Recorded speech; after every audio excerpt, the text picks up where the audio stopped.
Le damos la cordial bienvenida al escritor Eduardo González Viaña, quien nos acompañará en sus diferentes relatos y siempre amenas conversaciones. Él vive actualmente en España y es agregado cultural del Perú y hoy nos comentará sobre parte de la vida del escritor peruano Ciro Alegría y las circunstancias en las que escribió su novela El mundo es ancho y ajeno.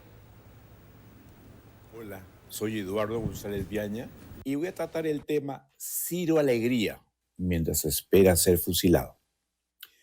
La más importante novela indigeniza de América, El mundo es ancho y ajeno, fue escrita por un peruano, Ciro Alegría, quien unos años antes había sobrevivido a una matanza, había esquivado un pelotón de fusilamiento, había pasado varios años en la cárcel, había sido desterrado después y la mayor parte de su vida no pudo regresar a la patria debido a que una sucesión de dictaduras se lo impidió siempre.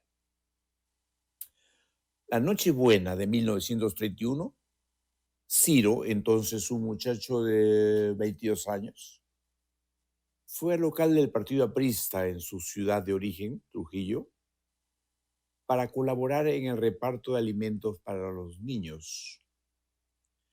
Lo acompañaba su amigo, el pintor Mariano Alcántara, quien más o menos tenía su misma edad.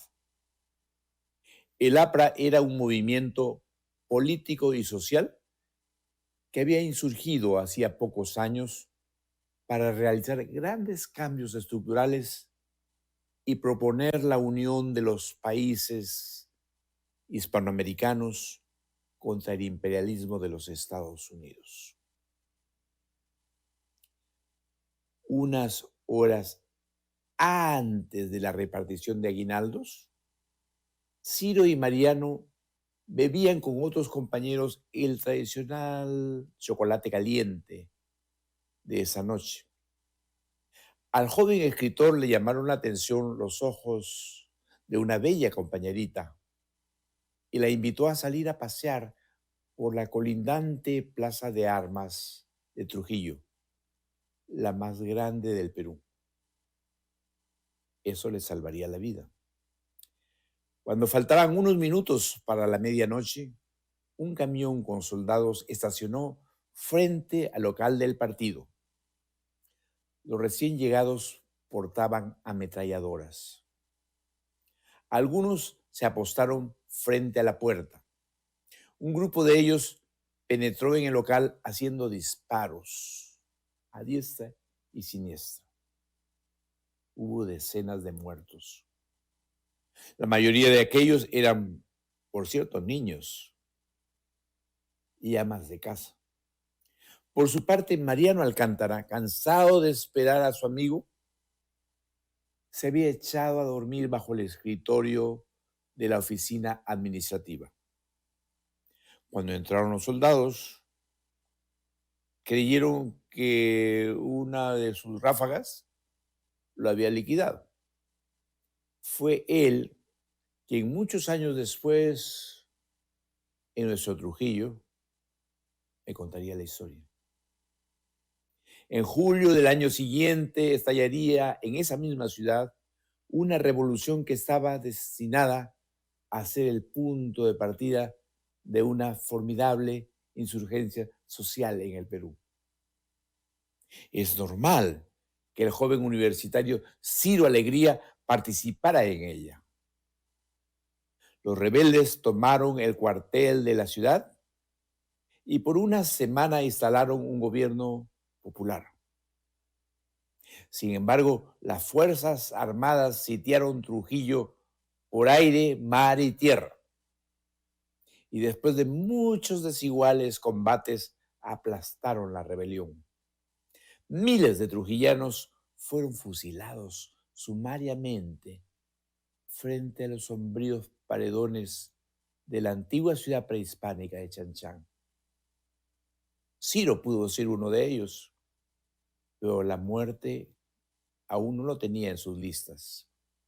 Luego de andar perseguido a salto de mata, fue finalmente apresado. un tribunal marcial decidió su ejecución. En la cárcel esperó durante meses que se cumpliera la fatídica sentencia. Cuando lo conocí, varias décadas después, Alegría me contó que allí, entre sueños y en medio de las 4 paredes carcelarias, había visto a Rosendo Maki y a los diversos personajes de su épica novela El mundo es ancho y ajeno. Me moría de ganas de salir de allí para escribirla, me dijo.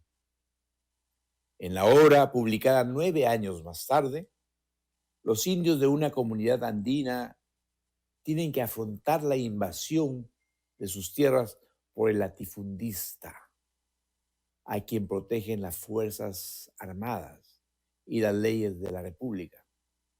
Solo la naturaleza, que les confiere misticismo y una tremenda resistencia ancestral, harán que la comunidad india persevere en su lucha. Ganadora de un premio internacional y publicada en 1941, esa novela significaría también el primer ingreso de la figura del indio en la literatura peruana. Antes de que ella se publicara, los indios no habían sido considerados dignos de entrar en las páginas todavía coloniales de los autores peruanos o latinoamericanos. A Ciro le fue conmutada la pena de muerte por una prisión que padeció algunos años para luego exiliarse en Chile. En ese país serían editadas La Serpiente de Oro, 1935, y Los Perros Hambrientos, en 1939. El mundo es ancho y ajeno, publicada en casi todas las lenguas, se convertiría después en una novela mundial.